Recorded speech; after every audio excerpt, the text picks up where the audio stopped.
What is going on, guys? Welcome back to Met Central, and I apologize that I did not get this up earlier. I was preoccupied by the Rangers, and I also did watch this as much as possible, watched a good part of the game just now as well, and I'm shocked that the Mets have won now 2 games in a row, and I'm shocked that they actually won this game, to be honest with you, because this was a game where they yet again did not do great offensively at all, but they found a way and they won. And this was a sloppy game of baseball from both teams, and the Mets just found their way into winning, and it happens, and I'm happy about it. Is it sustainable? Sure as hell no, but I will not complain when it goes their way and they end up winning, because at the end of the day, I'll take it. I'm happy with the win being the result. So before we jump into the recap though, here, leave a like here if you're enjoying the content here. Subscribe too if you guys are new, especially if you're Met fans, and turn on your notifications so you know when I upload or go live on the channel. But let's talk about this game, because the first inning, right from the rip, I mean, it was annoying because Lindor gets hit by a pitch and then you get 2 straight outs. Alvarez, I love him, but obviously his day was not great at all. Beatty got a single. It's like, all right, runners on corners. Or no, because Beatty got the second on that. They didn't rule it a double. But it's like, all right, you get second and third. Let's go ahead and score a run. And Marte strikes out, which another guy that I'm now getting worried about is Marte as the games are starting to go on. And he had the nice first 2 games. And now it's like, all right, what's going on here? Bottom of the first, India lines out. And then Spencer Steer just crushes one off of Jose Quintana. Thankfully, he didn't give much trouble the rest of the inning. He had a walk. That was really about it. But then the Mets, I mean, down in order, inning after inning, which the second, at least Quintana had a good inning there. Then the third inning, just an adventurous one, because, of course, they get the ground out and then 2 base runners. India gets a single, and then Steer had that walk. And then a huge pop out there in foul territory. Alonso making that an adventure to grab it, but he grabs it. And then Candelario ends up striking out. But the Mets, again, go down in order.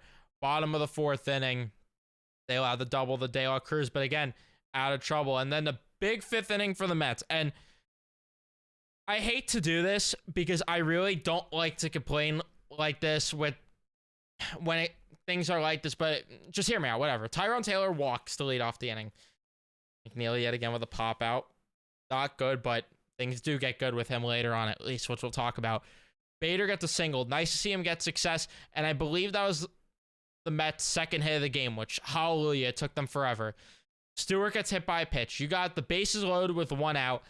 And Lindor hits a sacrifice fly, which you take, tied at 1, and then Alonso pops out. But it just annoys me that you get bases loaded with 1 out and you muster out 1 run. I want you to be able to score more runs there in those situations. And again, I'm happy that worked out. I'm happy they got 1 run, but it's just very, very annoying. And then we get to the bottom of the 5th, back-to-back singles there, and then Brett Beatty with a unbelievable grab there to rob Spencer Steer of a hit, which Brett Beatty played unbelievable defense all night long. And Brett Beatty, holy crap, has he been really on notice for this baseball team all of a sudden. And he's coming up big on both sides of the ball. I don't know if that work he did with Francisco Lindor is what did it or what, but that was a huge out. And then they get 2 big outs afterwards, and it kept them in the game. Like, that could have been a hit right there. That would have put runners on second and third. And then there was a fly out there to center. That's probably a run, a sacrifice fly. And we're talking about an extra inning game, and maybe the Mets lose. What a big difference that catch made from Brett Beatty, and he did on the offensive side after in the top of the 6th, but again, unfortunately, not much happened there for the Mets offensively outside of that Beatty single. But also was good to see in that inning there that Quintana was able to work his way out of trouble. It was good to see that he was able to work his way out of trouble. Unfortunately, he would not be able to work his way out of trouble in the 6th. He gets the first 2 outs very easily, and then he allows a walk, a stolen base, another walk, and then Drew Smith has to come into the game. We are all terrified, and then there was a error by McNeil, but thankfully Drew Smith got out of the inning. Then the Mets, again, this is just, I hate to complain, and I hate because it's annoying to complain when they do score runs, but Why can't they just explode more offensively? That's just what I'm asking for there. McNeil strikes out, and then they get a couple of they get 3 walks here from Bader, Stewart, and Lindor. You're getting walks from DJ Stewart. Like, come on, you got to take advantage of that. Which, by the way, I again forgot to put in the graphic there Bader's stolen base. I don't know why I messed up what I was saying there. Been talking a lot, talking fast, but Pete Alonso then hits into a fielder's choice to make it 2-1, which, because De La Cruz couldn't play the ball cleanly. Again, you take it, but then Alvarez strikes out and Beatty lines out. Just, I'd love to see them be a little better there with runners in scoring position, because they went 0 for 5 still with runners in scoring position, left 8 on total this game. Would love to see them be better. And then Drew Smith gets in a pickle in the 7th.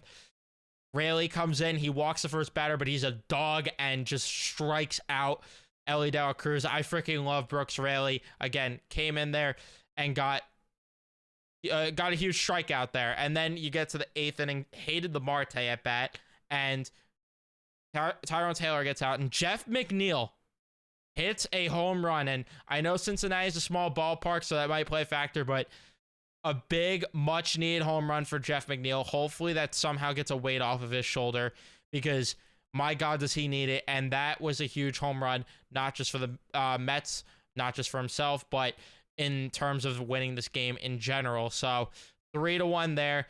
We go to the 8th. Ottavino with a very good inning, picking up 2 strikeouts. Nice to see him get a little bit back on track. The 9th inning, the Mets couldn't really add a run there. And then you go to the bottom of the 9th, and Edwin Diaz, unfortunately, this ended up being an adventure because there was an error from him to let the first batter on. Then he walked someone. Then there's a ground out. Is it a double play? No, it's not. And then a sacrifice fly there from Candelario, 3-2. And I thought for sure they were going to blow this game. And then Fraley ends up striking out there. And you sweat it out. You win it. But again, a win like this, obviously not sustainable. I'm not going to pretend that this is the win that moves me entirely, but I'm very happy that they've now found their way to win back-to-back games. Raley and Ottavino looked very good in this game. By the way, Brooks Raley only threw freaking sweepers, which is just hilarious to look at on Baseball Savant here. Ottavino, again, good. Diaz, it does concern me that the velocity has clearly been down with him. That inning concerned me, but again, if you're going to... he's going to have outings where we're going to sweat it out, because what he did in 2022 it's unrealistic to replicate that. It just is. And I'm happy that they still got the win there and they got the save, or he got the save there. So very happy about that. Again, Drew Smith got shaky. Katana didn't give you the best outing in terms of the stuff and just looking at 4 walks and 5 hits and going 5 2/3, but he found his way out of jams, which is huge.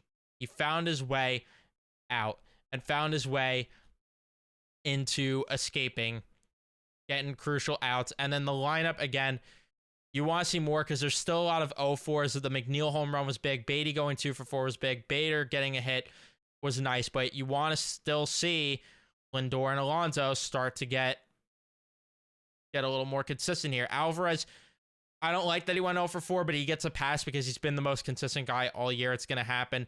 Don't like that it was 3 strikeouts there in that 0 for 4, but still, again, like, you're going to have these games where it's not the prettiest, but you win it. You find ways. Tomorrow, though, they have a chance to make it prettier, as Luis Severino is on the bump tomorrow. I think it's a 4 o'clock game as well, so a little bit of an afternoon action there for the Mets. And let's hope that they could somehow find their way to win 3 in a row, because then the conversation starts to change a bit, especially if they could find a way to even sweep Cincinnati, which would be very huge. But I don't want to get too ahead of myself. Win tomorrow first before we talk about a sweep. But that's going to be it for me. Thank you guys so much for watching. Leave a like here if you haven't already. Subscribe to turn on your notifications so you know I upload or go live on the channel next.